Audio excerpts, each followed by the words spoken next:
आपकी एक तरकारी की दुकान है हेरिटेज के नाम से। अगर वहां पर कोई 20 साल से कब्जा करके बैठ गया तो मेरी हो जाती, आपकी रहती। आप लिमिटेशन का कानून उस पर लागू कर दिए। आरएसएस यही चाहती है कि इस मुल्क में उनके पास एक लिस्ट है उन मस्जिदों की, दरगाहों की, खानकाहों की, वो उसको हासिल करना चाहते हैं। और चंद्रबाबू नायडू और पवन कल्याण ने आरएसएस के एजेंडे को सामने बढ़ाया है और आरएसएस को इस मुल्क के सेकुलरिज्म को ख़त्म करने के लिए, इस मुल्क के आइन को, कॉन्स्टिट्यूशन को कमज़ोर करने के लिए चंद्रबाबू नायडू ने बीजेपी का साथ दिया। आंध्र प्रदेश में यकीनन तरक्की होनी चाहिए, मगर चंद्रबाबू नायडू आंध्र प्रदेश की आवाम को झूठ बोल रहे हैं। मैं अमरावती के लिए कर रहा हूं। चंद्रबाबू नायडू अमरावती के लिए नहीं कर रहे हैं, सिर्फ अपने खानदान और दोस्तों के लिए आंध्र प्रदेश की बलि लगा दिए दिल्ली में। कोई अमरावती का काम क्या हो रहा बताओ आप। मगर अल्लाह का करम है कि हम देख रहे हैं कि इतने कम अरसे में 2024 में इलेक्शन हुआ। आंध्र प्रदेश की आवाम में अभी से चंद्रबाबू नायडू के खिलाफ गुस्सा पैदा हो चुका है और मुझे यकीन है कि इंशाअल्लाह ताला ये गुस्सा और बढ़ेगा और चंद्रबाबू नायडू को इलेक्शन, जब कभी भी लोकल बॉडी के इलेक्शन होंगे या अगर कुछ भी इलेक्शन हो, मेरी आपसे गुजारिश है कि आप इसका मौसर जवाब दीजिए। हमारे जो भाई तेलुगु देशम पार्टी में बैठे हुए हैं, अगर नायडू आपकी बात को नहीं सुनता, आप निकल जाओ पार्टी छोड़ दो पार्टी को। आप कुछ नहीं कर सकते। देखो ये कानून मस्जिद को छीनने के लिए बनाया गया, ये कानून दरगाहों को छीनने के लिए बनाया गया, ये कानून खानकाहों को, कब्रस्तानों को छीनने के लिए बनाया गया है।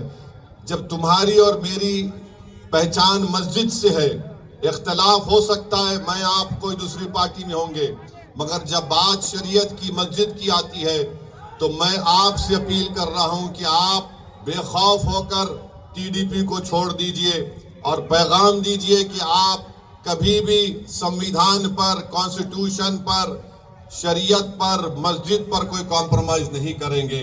मेरे भाई, मैं आपको बता रहा हूं कि चंद्रबाबू नायडू की तायद से क्या हो रहा है।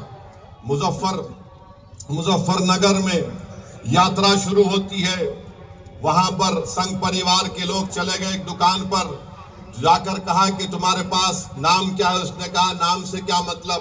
उसका आधार कार्ड पूछे, आधार कार्ड नहीं था। उससे कहा कि तुम्हारी दुकान का नाम ये क्यों है। उसने कहा मेरी मर्जी है। तो उससे कहा तुम्हारा पैंट खोल के दिखाओ हमको। नहीं, ये हुआ है, मजाक की बात नहीं है। फिर बाद में शख्स ने कहा कि मैं पैंट नहीं खोलूंगा, तो उसको गाली गलौज की गई। बाद में मालूम हुआ कि जिसको गुस्सा कर रहे थे, गाली दे रहे थे, उसका नाम गोपाल है। अब बात आइए, आप इस मुल्क में इस तरह का नफरत फैलाई जा रही है मुजफ्फरनगर में, और चंद्रबाबू नायडू खामोश बैठे हैं। चंद्रबाबू नायडू से हम पूछना चाह रहे हैं, दत्तात्रेय होसबोले ने कहा कि संविधान में से सेकुलर और सोशलिज्म के वर्ड को निकालना चाहिए। क्या चंद्रबाबू नायडू उस पर राजी है?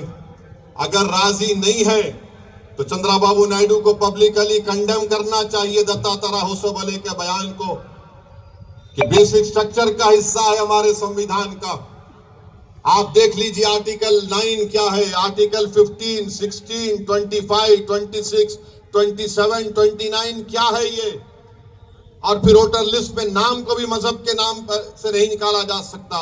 आज चंद्रबाबू नायडू उसकी भी तायीद कर रहे हैं। मैं आपके सामने बता रहा हूं आखिरी बात, महाराष्ट्र में बीजेपी की सरकार है। नायडू जाकर फडणवीस से बड़े गले मिले, पप्पियां लिए थे उसको। वहां पर क्या हुआ, वहां पर मीरा रोड में, नया नगर में 7 बंगालियों को पकड़ लिया गया। एक का नाम महबूब और शमीम खान था, कंस्ट्रक्शन वर्कर थे, थाना डिस्ट्रिक्ट में पकड़ लिए। उसके बाद और 3 को पकड़ लिए। उसके बाद मियां बीवी को पकड़ लिए। फजल मदल और तस्लीमा को, इनको पुलिस ने इनका आधार कार्ड देखा, बोले कि नहीं तुम बांग्लादेश के हो। उसने कहा मुर्शिदाबाद का हूं, बोले नहीं। फोन निकाला, फोन फेंक दिए। उसने पैन कार्ड दिया, पैन कार्ड फेंक दिए। इन 7-8 हमारे बंगाली मुसलमानों को जो हमारे देश के हैं उनको बिठाकर बंगाल पहुंचाकर बीएसएफ के हवाले करके बीएसएफ वालों ने उनको खूब पीटा और उनको ले जाकर ढकल कर बंदूक की नोक पर भारत के बॉर्डर से निकालकर बांग्लादेश के बॉर्डर में फेंक दिए। ये हो रहा है चंद्रबाबू नायडू। आपको अपनी कुर्सी की पड़ी है, हमको हमारे देश से बंगाली जबान बोलते थे। एक शख्स ने कहा कि मेरे पास 5-8 हजार रुपये थे, बीएसएफ के लोगों ने 7,500 रुपये छीन लिए मुझसे, बांग्लादेश में ढकल दिया उनको। फिर बंगाल की पुलिस ने पूरा भिजाया, कागजात भिजाए कि यहाँ के रहने वाले 3 बॉर्डर है, उत्तर दिनाजपुर, कोच बिहार से ढकल दिए 7 के 7 लोगों को। बताइए क्या हो रहा है हमारे देश में। अरे अगर आपको महाराष्ट्र में बंगाली बोलने वाले बांग्लादेशी नजर आ रहे हैं, मैं नरेंद्र मोदी से ये कह रहा हूं, भारत के वजीर आजम से, अगर आप जबान को देखकर ऐसा कर रहे हैं तो क्या आप में इतनी हिम्मत नहीं है कि वो 4 जालिम लोग जो 26 हमारे हिंदू भाइयों को पहलगाम में गोली मारे, वो कहां छुप गए? निकालो उन जालिमों को मोदी। आप सिर्फ बंगाली जबान बोल रहे हैं। उनका एयरपोर्ट पे, पूना एयरपोर्ट पे उनका आधार कार्ड फाड़ दिए, बेचारे का 25,000 का स्मार्टफोन रख लिए हजरत पुलिस। आप बताइए क्या हो रहा है हमारे देश में।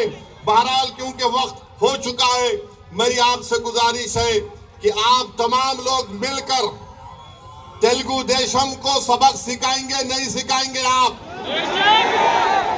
पवन कल्याण को बताएंगे कि सुपरस्टार आप है। अब बहुत हो गया ये ड्रामाबाजी, एक्टिंग। तुम संविधान को धोखा दिए। मैंने अधोनी में कहा था, चंद्रबाबू नायडू ने संविधान को भी धोखा दिया, आंध्र प्रदेश की जनता को भी धोखा दिया, और चंद्रबाबू नायडू ने लोकेश को हमेशा के लिए यह कर दिया। आप जानते हैं ना इस बात को। तो मेरी आपसे अपील है कि मुत्तहिद रहिए और दुआ करते रहिए फलस्तीनियों के लिए, जो आज उनको हजारों की तादाद में वहां पर मार दिया गया।